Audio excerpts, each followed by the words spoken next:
Oh, here we go.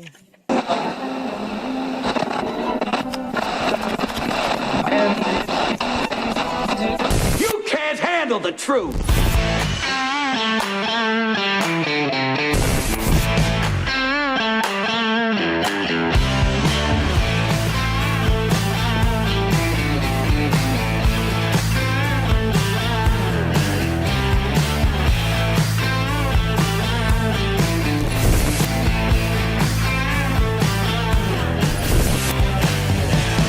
That's my job. I'm Jim Price, the Jim Price Show Daily Update. Thank you guys so much for tuning in.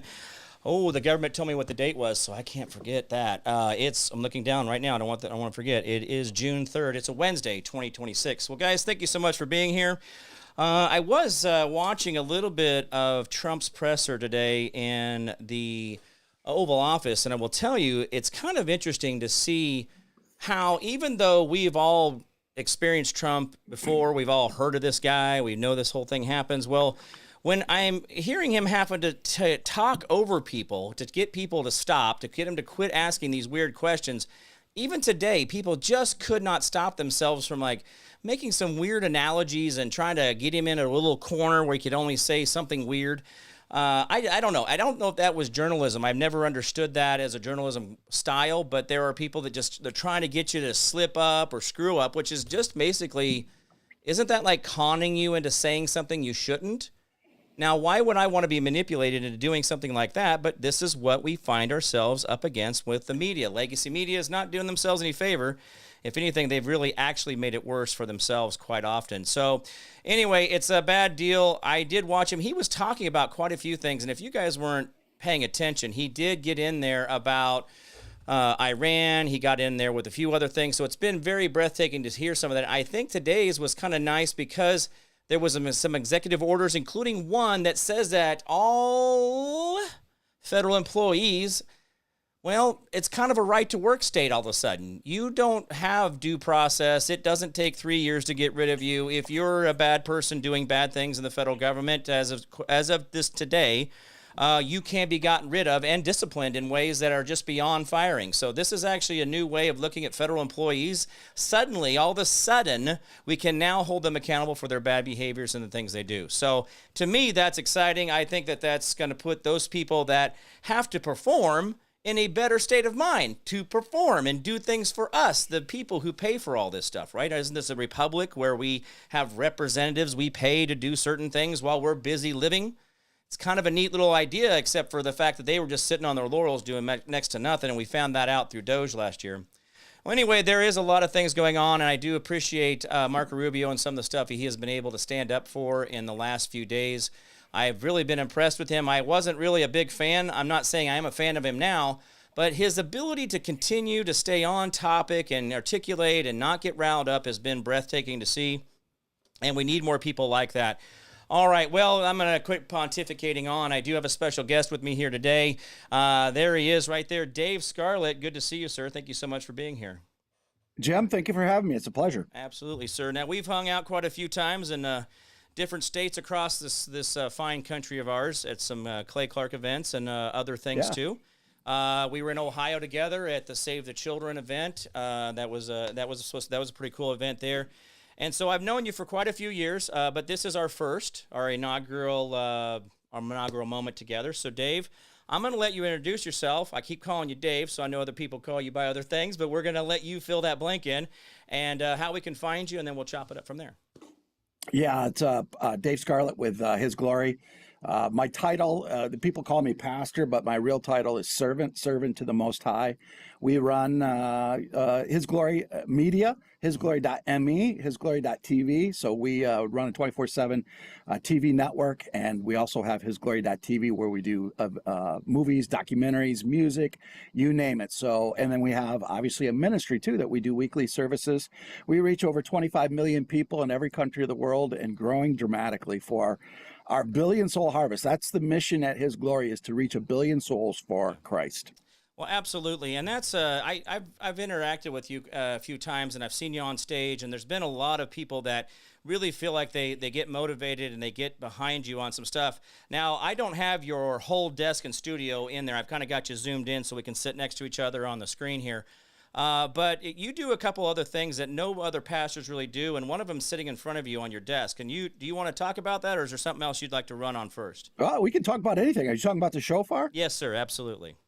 Yeah, the shofar. That goes back to my. I loved the nation of Israel when I thought I was a Gentile. It was probably 10 years ago. I found out that I'm actually have Jewish blood in me from the tribe of Judah. But the shofar is such a huge event. Every time you mention Clay Clark, every one of Clay Clark's events, we kick it off with blowing the shofar. Every event we do here locally or wherever we travel in the world, we blow the shofar because that is a message to the heavenlies that we've declared war. And I think that's one of the biggest problems. The church has been on defensive, on the defense instead of going on the offense. It's time to activate the heavenly realms. That's why every single broadcast we have that we do has Psalm 91 prayed over it before it happens, because this is a spiritual war. As Paul said, yes, it manifests in the natural, but we're talking about spirit, not the flesh, spirit principles. That's why we put on the full armor of God, the 5 defensive elements and the 2 offensive weapons, which is the word of God and also praying in the Spirit, Holy Spirit, activating the Holy Spirit for today. Now, when you talk about this offensive of things, you can really go back to I think if I understand this right, you could correct me. I haven't been a youth pastor for a few decades, and I'm really not sharp on some of this, but isn't the righteous indignation knowing that you are to right those that have wronged you purposely? Isn't that kind of what you're referring to in a way that we should be really moving forward instead of just continuing to take the punches? Isn't that right? Well, it's taking the offense of the Lord, the word to the Lord, instead of being sit back and being passive. The problem that we saw with many problems with the church, not only the corruption of the church, but also during COVID-19, how many pastors just sat idle, had their churches shut down instead of aggressively preaching the gospel of Jesus Christ, no matter what the cost is. Yeah. And once that cost comes at their front porch, they don't want to say, I don't want to get involved anymore.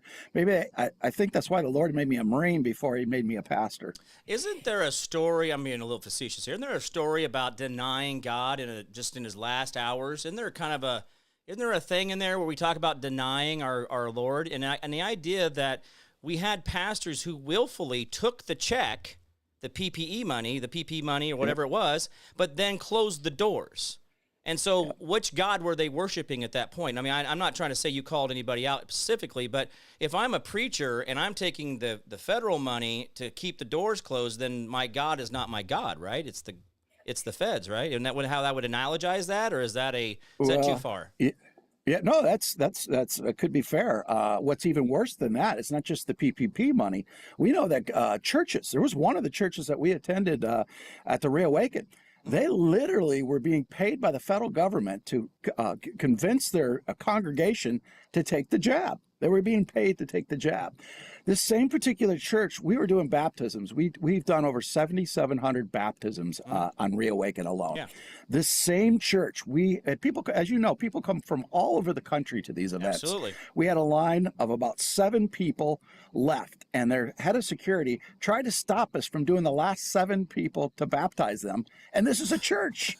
So finally I had to get my security to say, hey, we're not backing down. You got a rifle, but we're going to baptize these last 7 people, and we did. But can you imagine a church You said saying, this was a "Don't baptize"? church? Yeah, the church saying no churchy. Don't do the churchy thing at the church. Is that what we're? Yeah, don't baptize. Don't do the whole thing where we do the whole baptizing like we're at church, because that's what you do when. I mean, I'm being really facetious here with you on that whole thing. Yep. This is, I think, to me, if you did not learn the worldwide lesson that we were living among sheep, we were living among the non-player characters, the NPCs of the world. I mean, take that lesson and see what COVID really showed to people, not only in the lack of true leadership where the spiritual was necessary, but also the idea how many sheep just ran to the slaughter. That was exactly. That was a big moment. Yeah.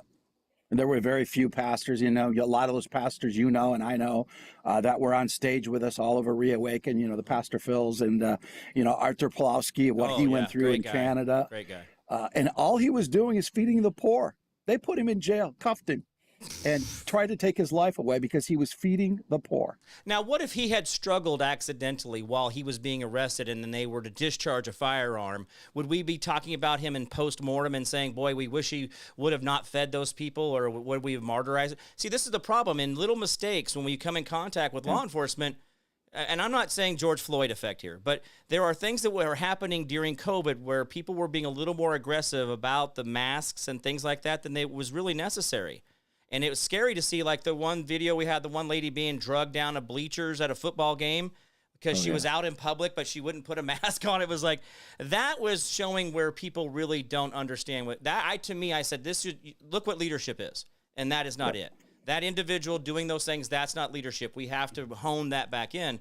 For you, when you were experiencing this stuff, did you get the local threats, or how was it for you going through those things? I've had more threats on my life being a pastor than I ever did when I was a Marine. There's been 7 attacks, literally attacks, between shootings and poisoning. I've been threatened, attempted on my life at least 7 times. Yeah. And so this is, again, where have we gone?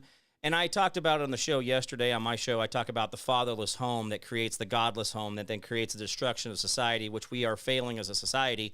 When you think about that leadership, putting the man back in there, right? So that's where I was wanting to kind of roll that back into an idea that if we had better leadership, we had fathers in the homes, we could see ourselves in a better way, right? So. Exactly. Well, that was Satan's plan. You can see how he's set up the demise of America and the church. He started in the 60s, take God out of the school, 70s, that nuclear family you're talking about, divorce, love, everything goes. Gay marriage, LGBTQ, what Barack Obama did with the gay pride on the White House, and everything goes. And then what we saw in COVID-19. But there's good news. There's a remnant that is rising. And part of that remnant is what we were with and saw all those patriots that came all over the country during those times. And they said, enough. And we're seeing revival in the youth now. And I believe that's because they're seeing the truth. Yeah. Well, and I do see the idea that once you go into the darkness, there really kind of is a bucket bottom there, and and there's a bounce to come out. And sometimes the bounce coming out can go so fast and so furious that we miss the rise, right? And I think, but in the idea where we've seen the Charlie Kirk effect in our country, where we've seen the different people that are now becoming more prominent are more like, Mr. Stone, who I was talking to just before we came on air, great kid. He's kind of bringing that, he's lifting that up, right? And I think there's a great vacuum there that he could slide right into, because there's so many of us that there's a gap between you and us and him, and we got to fill that gap in, right? There's a lot of dead space in there. Yeah, the gap is be filled by the Holy Spirit, and that's what we're starting to see. The younger generation, the Gen Z, are they're coming to Christ more than any other generation, and that's Bible prophecy. That's Joel 2 movement happening right before our very eyes. Right. They've seen the tradition of their grandparents and their parents, and they don't want that 4-wall stuffy traditional church. They want something that is real, and the Holy Spirit is real to them. And we're seeing signs and wonders. We see Iran, the underground church in Iran is just absolutely exploding. The more they come down on them, the more they've seen the tradition of their grandparents. I don't know what that was doing. Sorry about that. That was a loop back for some reason. Sorry, go ahead. Sorry. You're seeing, go ahead. Sorry. Yeah, so we're just talking about the Iran church absolutely exploding. The more pressure, the more the gospel spreading. It's happening in China. And soon we're going to see this all over the world. Yes. Well, and that's to me, I think of it as the moment where we get to everything that we've been wanting to do, you and I and others of our age I'm 55 now, you're a lot younger than I am. 58. 58. Oh, you're not too far ahead. All right, good. So this is an idea that, we wanted to do these things. There's a lot of times we want to do this as a youth pastor. I was wanting to do these things in the 90s, and it just didn't seem like there was the steam there. But now that I hate to say, the tragedies that we have experienced, the assassinations, the attempts, the other things, it does bring in people for curiosity's sake, and then they stay because there is a better answer. Yeah, and you got society today. We did the war report today, and I played a video of Joe Rogan. And who would ever have had this on their bingo card 3 years ago? That Joe Rogan would be talking about the Book of Enoch and the Dead Sea Scrolls, showing how the Bible is true. Right. Well, and he's actually been a good voice for a lot of things that were very, for whatever reason, just couldn't be brought in. whoever was gatekeeping that information, not bringing it in, he's kind of pushed all that down. Now I do, like my son's 31 and he knows Joe Rogan well, but I also know him, but I also know people that are way older than I am that watch. It's like, so Joe Rogan is really punching holes in a lot of the veil of lies that we've experienced. One thing you said about authenticity a second ago, I do believe that when we become more authentic and we become more ourselves, and we find that's when our relationship with our God really is just fantastic. When we don't lie to ourselves, and we're no longer inward thinking, we're outward thinking. We're not thinking selfishly in the sin nature. We're coming out of here. Authenticity. Now, when you said that, you said people want that authenticity. I am seeing that, and I think that is why I think soon will be nothing but live podcasts, but also in-person events, because people are going to demand to see it's really you saying it. Yeah, that's going to happen. It's starting to. We're doing hybrids of that that are online and also in person here at our ranch in Texas. But one of the prophecies that have been prophetic over his glory, it would be a Billy Graham 2.0, where stadiums are filled, 100,000 people at like the University of Michigan Stadium, not coming to see a pastor like me, but going there and experiencing the real of the Holy Spirit, the signs and wonders and miracles. People are hungry for that, and they want to get and feel that in person. And we are at the doorstep of that happening. Absolutely. So now you said that you have the weekly or is it like a sermon that you're doing or daily? So what's the schedule for you online, and where do we find that? You can get it all at hisglory.me. That's our main website. We have two apps and over the air on Roku, Apple, Android, Fire Stick, all that. Right. I do a war report Monday through Friday that just is an hour of taking what's going on in the world and put a biblical lens on it in the 7 mountains. Yeah. And then on the weekends, we do like a traditional service. I do a Shabbat Shalom on Saturday, and we re-air that on Sunday. And we also do Bible studies, and we do a feature with my son, and we started when he was, I think, 9 years old. We call it Mac, Bear, and Cheese. As simple as a child, where we teach the Bible to children, and we find that a lot of adults watch that too, because they get confused a little bit in the Bible. It's overwhelming at first, right. And we try to make it as simple as possible. Well, a lot of the Old English is lost to people that really have never got into that. And then sometimes the translations to the NIV or other things can get a little fuzzy too. So people, they want the truth. They don't want to be placated to, like you're just telling them what they want to hear, and that but they want to be able to understand it and then articulate to someone else. And then that's when they know they've mastered it. But so the idea that you're bringing that there, yes, adults, I could see that it would be great for being able to oh, that's what that means. And I think so many times we infer too much into our Bibles and into Jesus and to God and say, oh, well, Jesus said that. I'm like, well, okay, let's not go. Jesus didn't say everything. Okay, that's why we have to be careful that we don't put too much into words. And then the idea, if you're explaining it in that way, then they're going to be able to have those aha moments of, oh, that's what that. Oh, I had that all backwards the other way. I had it to go. So we don't know, and that's what that's great about. That's awesome. So what else do you have going on besides that? Are you got any events coming up for yourself, or other than the? Yeah, we have an event. We haven't put the schedule yet. It'll be probably end of October. We'll have another event here at the ranch. We do 2 a year, one in the spring, one in the fall, and we're taking our first Footprints of Paul trip this October. We will be taking his glory family members to Greece and see where the Apostle Paul visited, and I'll do a sermon on every one of those locations, and some can extend to a cruise to see all the Greek islands afterwards, so it's going to be unique. We usually go to Israel every year, and now we're going to do every other year to Israel, and then the year that we don't, go to Greece. Right. No, that's really great. Now, when you think about the lessons of Paul, are you going to be able to see where he was actually before, or where, how in depth are you going to be able to get into all that? Yeah, exactly. We're going to go to the footprints to get as close as we can possibly get from the Bible, where the Apostle Paul, wrote 2/3 of the New Testament. Right, absolutely. And so I didn't know. I guess maybe I should have read the agenda. But do you have anything else? Do you have a book coming out? Did you have a book? We have a book. I had a book, all for His glory. This was how God took a knucklehead like me that was a Marine and corporate executive, was a director of 3 Fortune 100 companies, living for the world, and how I went through a marriage struggle, and I had to get on my knees and seek the Lord to get through the marriage. And by doing that, I got closer to the Lord. I didn't even know where King David was in the Bible when I was going through that experience. And then on 7/7/7, the 7th day of the 7th month of '07, I took botulism toxin, and long story short, I died 3 times, had 2 near-death experiences. The first near-death experience, I went to heaven, saw all its glory, saw all of its beauty, and he sent me back, and he said that you're going to start a ministry called By My Name, His Glory, and that's what we did. He put me in a cave to study his word for over 10,000 hours, and walked away from corporate America. Wow. Now, how long have you had that book out? Is that something you've done recently? That's about a year ago. Very good. Now, so for you in this, when you wrote this, when you went through the process, what was it like for you? Was this a kind of cathartic in a way to kind of get it out, or did you learn more about yourself and what you had actually been through? Yeah, I was kind of surprised that actually, how did I get through all that?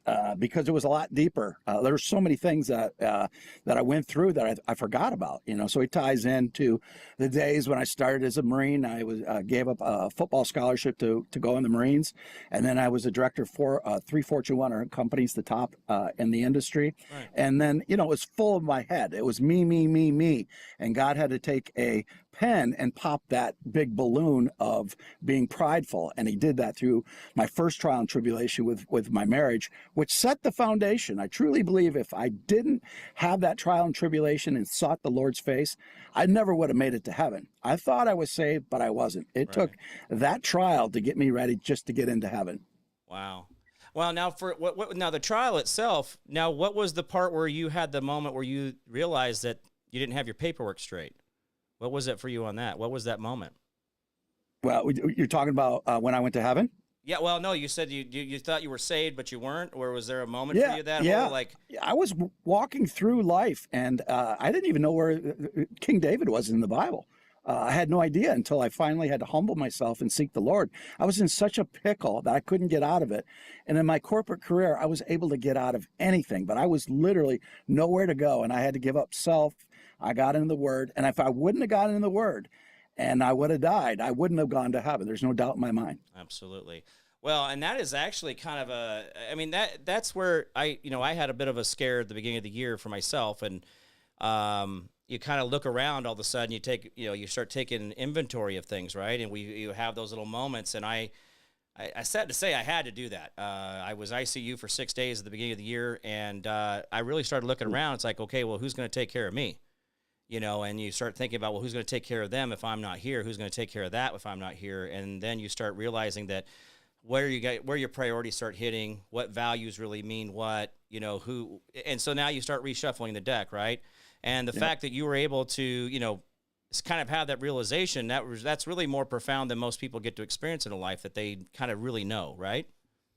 Right. So when I went to heaven, the Lord showed me 39 years. I was 39 years old when I ate the botulism toxin. 9 people got botulism toxin. 7 died. And 1, as of about a year and a half ago, is still on a respirator, and me.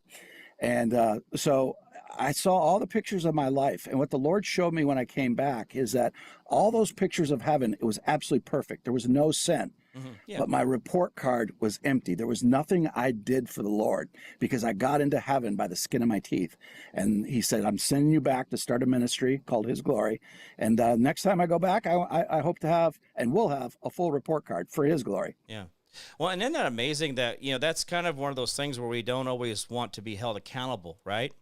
Yeah. And the human sin heart, the selfish sin heart nature of us, we don't want to be held accountable. We don't want God saying, "Hey, you know what? You might want to kick it in here. You got, clock's running," and that's then the ego gets involved, and we don't want to be wrong. But it sounds like you actually learned the lesson and took it to a whole other direction.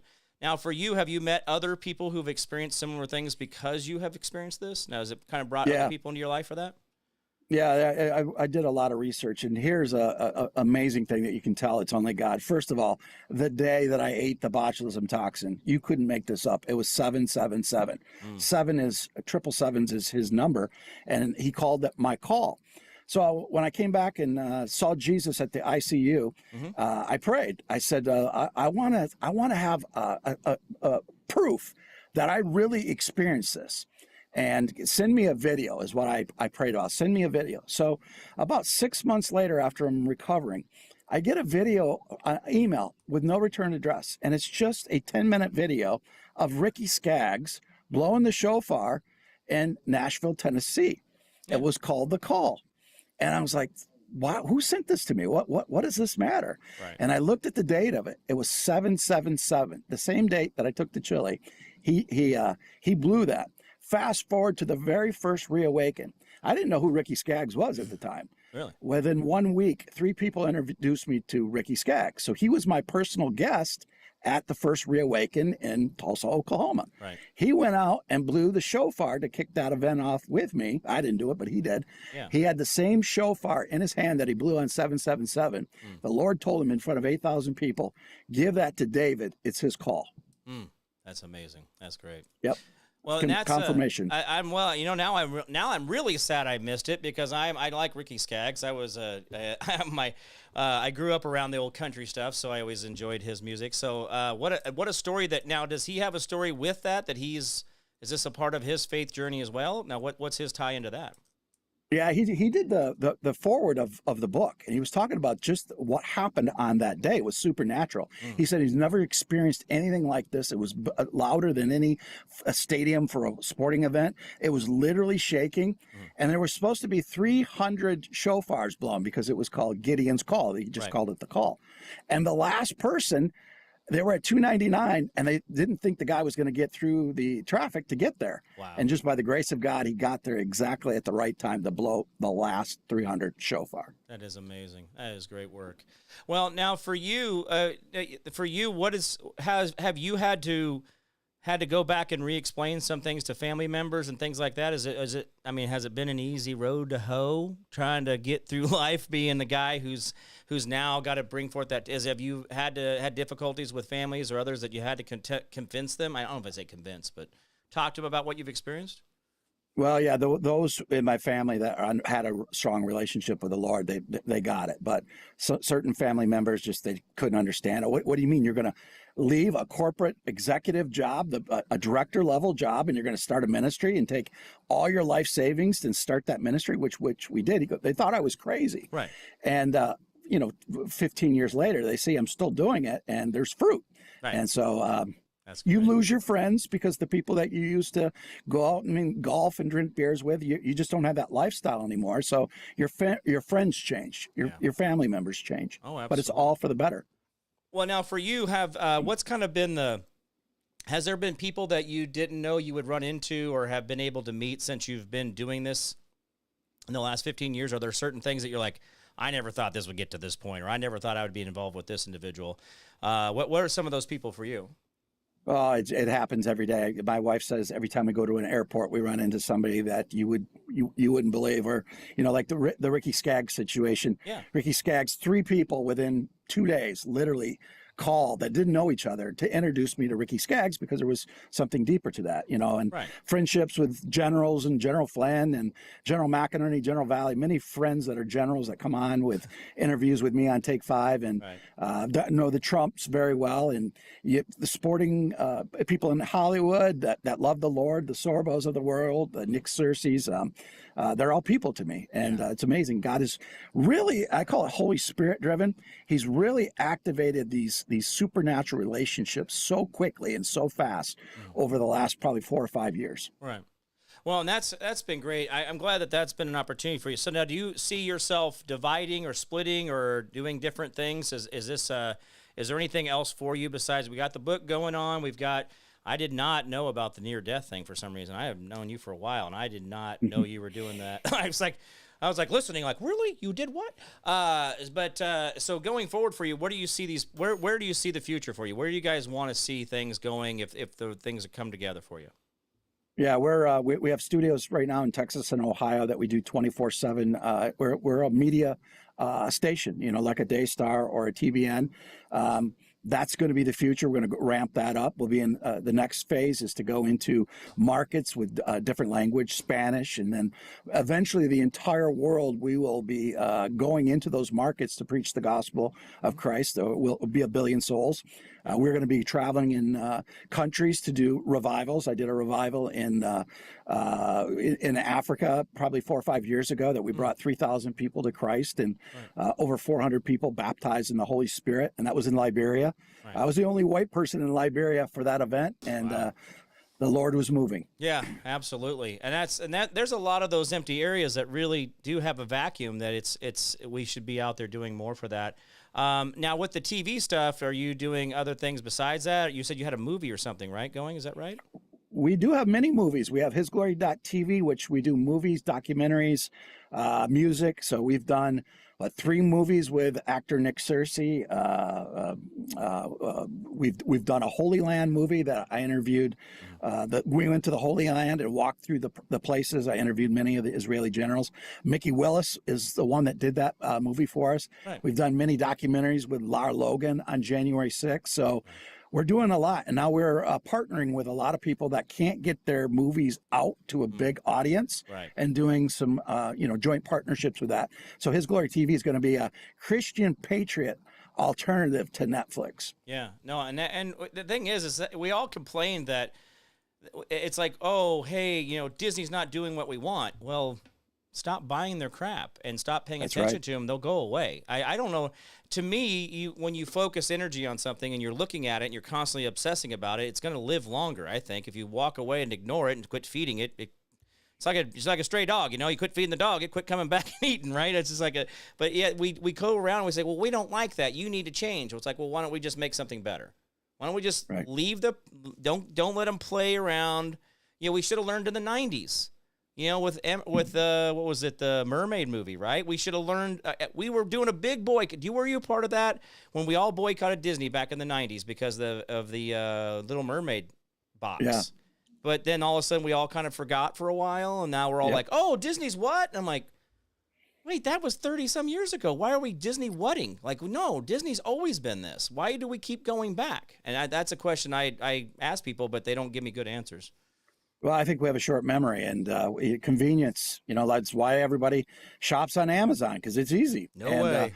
We've come up with a kingdom economy to compete against Amazon, His Glory too, so that you get wholesome food. You get wholesome, food, steaks that have no mRNA in it, chicken with no mRNA in it, just Christian and patriot companies that support the kingdom economy instead of supporting Amazon. Now that's at hisglory.com. Is that where that's at? Yeah, that's our kingdom economy at hisglory.me. Yeah. Okay. And so that lets people now, is this a subscription or they can pick and choose? They can a la carte it, however they want to do it? Yep. Okay. Well, I did not know you had that. Well, God dang, Dave, we got to talk more often, buddy. Yeah, I think we have like 50 partners on that page. Right. Really getting strong on, with mRNA being a big deal, you can't go to a grocery store and get beef or steak anymore. Yeah. So we have partners that will drop ship it to your house. That's the best steak you'll ever have, best hamburger. It's all no mRNA. We're doing the same thing with vegetables and fruit and all that, grains, so that people get the good stuff. You can't get it in the supermarket anymore. It takes so much to read all the boxes, and you're like, or bags, and like, why has there got to be anything in here? Why? Yep. It doesn't make sense to me. The amount of research and scientists and all the testing they have to do to make food fake. Why don't you just give me the real stuff and we'll just call it even? Like, charge me what real stuff is. Okay, if it costs me $10 for Oreos, but it's just cocoa, sugar, butter, and whatever, vanilla, I don't know what it's in, I'm just making that. But if it's $10 for Oreos because there's just natural stuff in it, I'm going to pay you $10. I don't want $3 Oreos that are made of plastic or whatever that you made them out of. So this is authenticity. I will pay more for authenticity all day long. I mean, that's what we're talking about when you're saying no mRNA in the meat. Yeah. And you're going to find that in most cases, the Patriot and Christian meat providers or whatever the product is the same price or less than what you get at the supermarket. And it's good quality. Yeah, and you're supporting a small to medium business instead of some giant corporation that's trying to kill us. Now, there's a lot of movement in this. Now, this is one of those side effects of the whole COVID thing. Remember, there was like 3 years ago, we couldn't say that without immediately getting shut off the internet, right? Yeah. But we've all started seeing like the meat packers in Texas creating their own meat packing plant. You know, the farms went and said, hey, no, we're not going to go to Bar S or whoever, and we're going to go do our own so we can regulate our own costs when it goes to market and be more realistic. And I've seen people going back to source, right? Going back to, we want to go back to the original, right? What God gave us was right here all in front of us. We didn't need, Yep. we don't need Roundup. Last time I checked, Roundup isn't necessary. Oh, you know what I learned, Dave, on this whole thing about Roundup? Did you know that actually weeds are telling you the health of your dirt, and if you don't let them grow, the soil will never recover and you'll never have the grass you really want? Yeah, I heard that. And I also heard about dandelions. You know how we always want to destroy dandelions? How there's so much nutrients in dandelions. Yes. We got to keep the dandelions. Yes, but they tell you your soil's calcium deficient. Dandelions only grow in calcium deficient soil where you need to bring the nutrients back, the minerals back into the soil, so it will send a taproot to find the calcium deposits in your ground and bring it back up, and then the leaves lay it out on the ground so it helps distribute it on the surface of the earth. We don't need that. We don't need Monsanto. We got this. We got this. I quit doing that stuff 5 years ago on my property, and I have seen and learned about more things in nature in my 1 acre. I have mushrooms growing. I have all kinds of amazing birds that come around I've never seen in my life. I've lived at this house almost 15 years, but yet it's like I'm seeing these things come back only because I just let it go. I mow it. Yeah. Yes, I do mow it, and I do throw my seed down, but I don't do any chemicals. I quit spraying. I quit doing all that. And by the way, did you know that sunflowers, when they're opening up, means because it's good weather? The sunflower will tell you what the weather's going to be. Not sunflower, the dandelion flower, sorry, the dandelion flower. Well, the sunflower always follows the sun, but the dandelion flower will open up when it's going to be good weather. And if it suddenly closes, you know there's a storm coming. Well, see, God has always had it figured out. This is dandelions. Dandelions, those things we want to get rid of. This is telling you what the weather is. Sunshine, dandelion. No sunshine, oops, things are changing. You see that? Isn't that great? I mean, that's just so simple. But it's like, and that doesn't cost me any money at Home Depot or Menards or whatever, right? I don't have to buy chemicals. I can just, oh, look, God's telling me there's going to be a storm because all the dandelions are closed. It's like, it's great. I don't know. I just think we make things so much harder than we have to. Have you got any pushback or anything about any food sources you've gotten? Has there been any people that tried to like get you or got you stuff? I mean, I don't know. I don't know that market, so I'm just asking questions about, they always try to get you or got you, especially the big corporations, but these are independent, tested, like our meat source. It's out of Texas. It's the best of the best. Mm-hmm. We're working with my attorney and my friend, Tom Renz, of putting a special organic label that goes through a process on some of the true organic products. Yeah. Well, and think about that, isn't it? And that's we don't have an authentic fact checker association, right? We don't have an authentic organic that really says that no, you have to be cradle to grave. This is what we're talking about. You put nothing on it. You just said, God, take the wheel, right? Let's just see let's see what happens, right? We always try to work with our plants, but the idea that there's nothing in it, I find that I can go around my garden and pick fruit and do things off of my garden, and I eat it and it's so much more satisfying than really this. What do they call these hot room tomatoes? Have you seen these? They're basically in a greenhouse, but they superheat them so that they grow real fast. And so, anyway, they look great, but you can tell there's just not much in them, not many minerals. Yeah. So, well, anyway, hey, is that book only available on your website, or is it available anywhere else? You can get it all for His glory on our website, and you can get it on Amazon. There's also a download of audio of it. Right. So you did an audiobook on it. That's cool. Did you audiobook? Yep. Did you do the reading? I did. What? I did. Look at you, Dave. You are. It took me a long time. And then you're reading your own book to you. You're like, I don't know. Why am I reading? That was probably the toughest part about the book was reading the audio version of that. Not going, and then I was like, listen. No, no, that's great. I'll have to purchase the audio just to kind of see if I catch you doing a little inflection in there about the story itself. That's good. I appreciate that. So you said when is the trip to the Paul trip? When is that coming up? That's in October. July, October. So is it, that's kind of their spring over there. Are they on the other side of the equator or on the top side of the equator? I don't know what their weather's going to be. I've flown over Greece, but I've never been to Greece. This will be my first trip to Right. the footprints of Paul. So I'm told the weather's going to be absolutely spectacular. That's why this is the first time we've ever done an extension to a trip, Right. so that people can take a cruise to some of the islands and see things that while you're there, why not? Absolutely. If you're already in the zip code, let's just go ahead and jump on the boat and swing by. And so, how many days is that trip? How many is that? I think it's 10, 8 to 10, depending on the extension. Wow. Oh, wow. So it could be a 2-week trip then. That'd be cool. Yeah, it's I'm going to be amazing. Yeah, I'm kind of jelly all of a sudden. I don't know.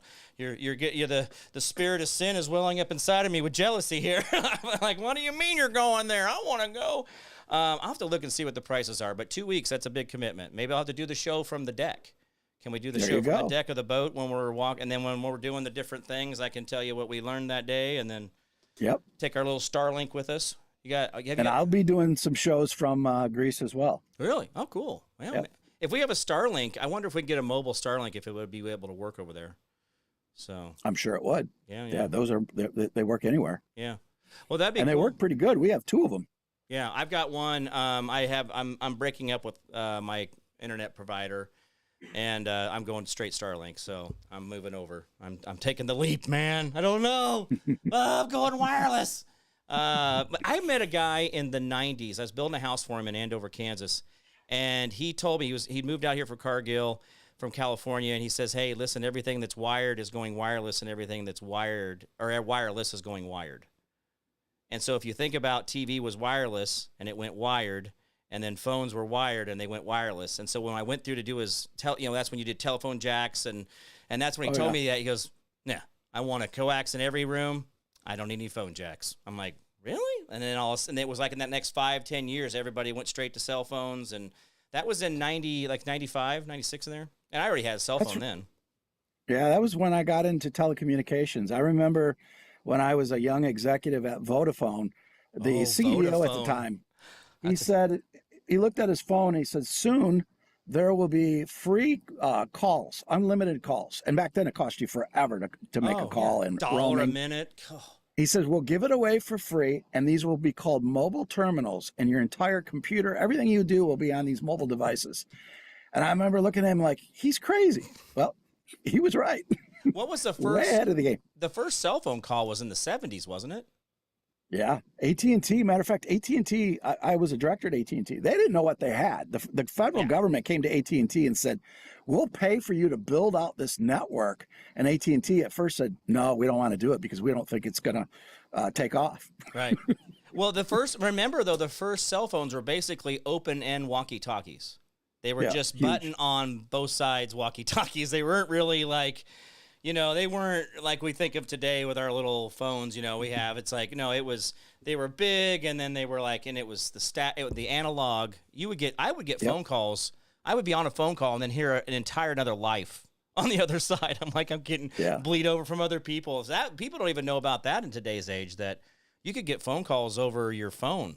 Like that was like, you could just sit there and listen to some other dude yelling at each other like, screw you. Like, I'm like, oh my gosh, I'm going out of this conversation. Like, this is bad. But remember and when you and I were younger, there was still party lines back then still. Yeah. Yep. And people don't even understand what that is. So what was wired is wireless, and what was wireless is wired. So our TV became... The first hot phones were the bag phones, especially if you're traveling somewhere you couldn't get reception. And these big old bulky bag phones. I'll never forget them. Were they 5 pounds or something like that? They were heavy. Oh, it was about as heavy as my pack in the Marines. You had to have a strap. It was like, I'm taking my phone with me. Like, Yep. Yeah, that was good stuff. Well, so hey, we got about 5-6 minutes. I can give you here before we have to outro, but I could give you just 5 minutes. You just tell people what's on your heart, what you're thinking. Motivate them in a way to get them your website, whatever you need. Now, this is your window here, so go for it. Well, I think people need to have an open heart. We're in some very hot times that are coming up. The next 30 days, we're going to see some bombshell releases. We're going to see information about UFOs. We're going to see information about stolen elections, January 6th, and the world could be in turmoil. But we want to remember The great days are ahead. This is truly the greatest time in the history of the world to be alive. As long as we have Christ in our heart, we have an opportunity. As Christ says, the harvest is plentiful, but the workers are few. And that's why we need to call on the Lord like Isaiah did. Here I am, Lord, use me.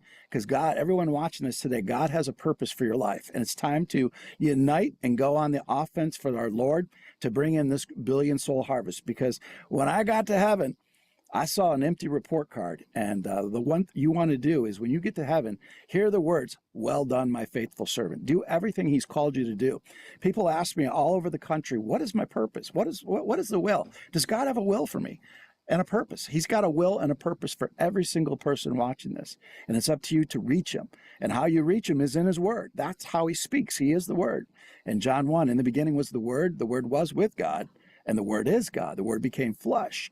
And we're called for such a time as this, that the patriarchs, the apostles, the disciples of Jesus Christ, everyone would love to be where we're at today. But the key is, are we activated for such a time as this, for his purpose and his glory?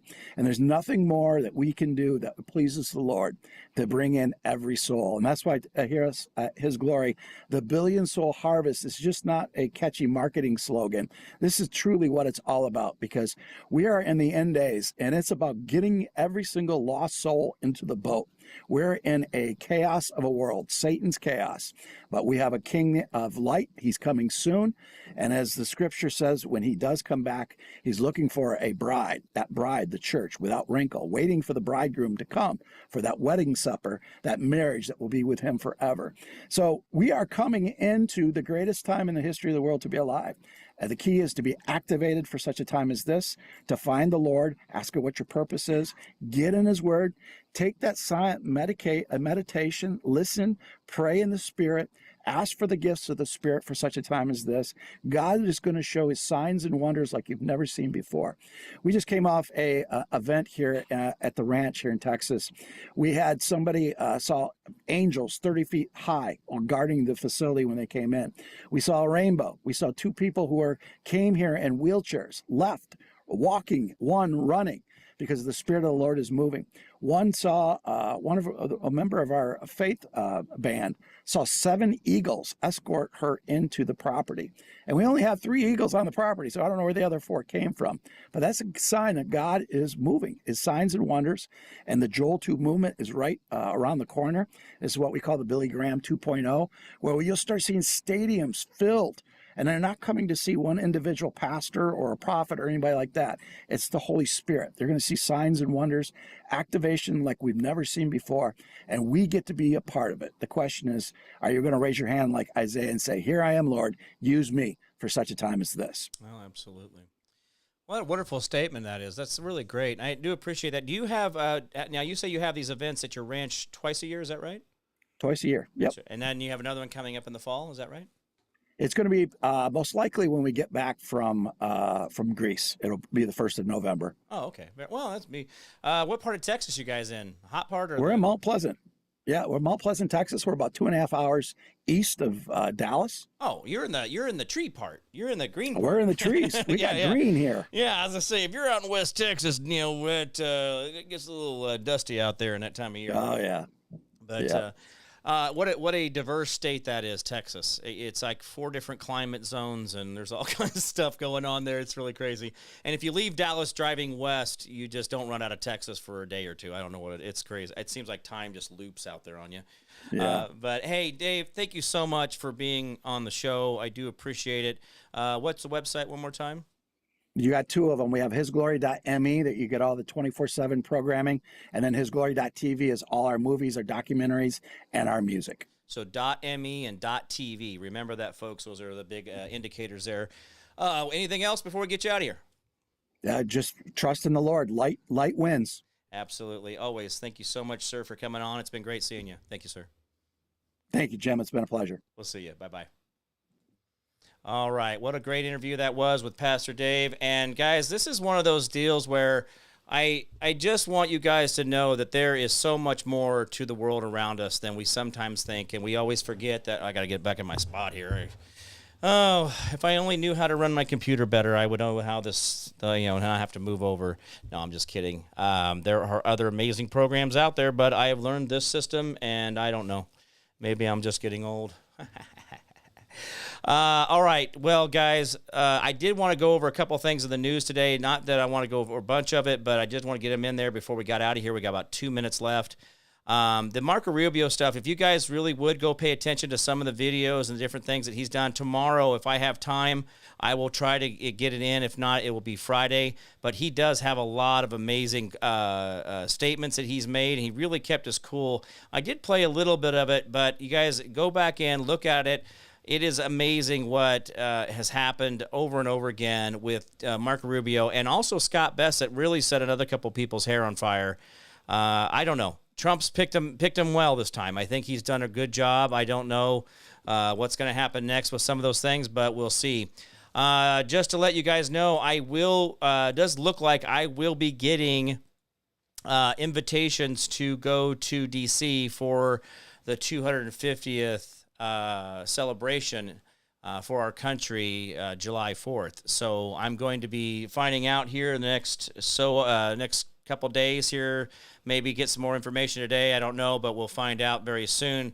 But it does look like I will be getting some type of invitations to go to D.C. for the 4th of July, so we'll see how all that comes together. But it's been great. Thank you guys so much for all your support and everything you guys do, because of you guys, I get to go do those things. So let me see if I can get my Starlink mobile thing. They have a mobile one, and if I can get that on a stick, it'd be great to be able to do some of the things live with my own satellite feed right there and be able to stream those things to you guys. Anyway, let's talk more, huh? Let's keep doing this stuff, guys. It's been great out there. Look into what was actually going on. There's some really weird things where I'm hearing now even legacy media boldly lying about things, and I'm not sure what to do with it anymore, because at this point now it just sounds like they are satire, like they are doing it purposely, and seeing if people will actually just believe it. Or I am just so far away from the gullible part of all these things, I just don't fall for it anymore. I don't know which one it is, but hey, that's probably I just don't fall for their tricks. I don't fall for all the stuff that they do, and so all that stuff is good stuff, right, guys? All right, I'm going to get out of here. I'm Jim Price. Oh, wait, I got to do my 10%. The 10% we do for our neighbor, community, city, county, state, the federal government. The more you do for them, the less they have to do for you. Learn how to be selfless and not so selfish. The world will be a far, far better place, right? Ooh, imagine if 8 billion people woke up tomorrow and did 10% nicer for the entire world.